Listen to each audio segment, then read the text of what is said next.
విడివిడిగా చాలా జాగ్రత్తగా పెన్ను పుస్తకం తెచ్చుకున్నారా? తెచ్చుకున్న వాళ్ళు ఒకసారి చూపించండి. తెచ్చుకోండి, రాసుకోండి. మరలా ఈ పాఠాలు మీరు చాలించాలి అంశాలంటే మరలా 5 సంవత్సరాలు ఆగాలి. కనుక దేవుని యొక్క వాక్యము అమూల్యమైంది, విలువైంది.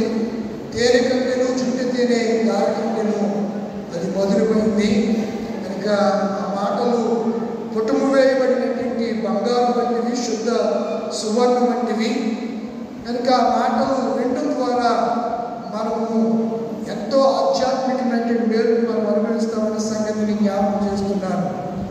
అనగా ప్రత్యీకరణము అనగా వెల్లడి చేయటం, లేకపోతే బయట పెట్టడం, తెర తీయటము, కనుపరచడం అనే తెలుగు పదాలు దీనికి ఇవ్వబడ్డాయి. ప్రత్యక్షపరచుకోవడం. యేసుక్రీస్తు సశరీరుడిగా భూమి మీద ఉన్న ఆ కాలంలో ఆయన ఎన్నో మార్లు తన ఉనికిని గురించి తానెవరో సమాజానికి ఆయన తెలియజేస్తూ వచ్చాడు. తను వెంబడిస్తున్న శిష్యులకు కూడా ఆయన ఎవరో ఆయన చెప్పుకుంటూ వచ్చాడు. ఆయన కొంతమంది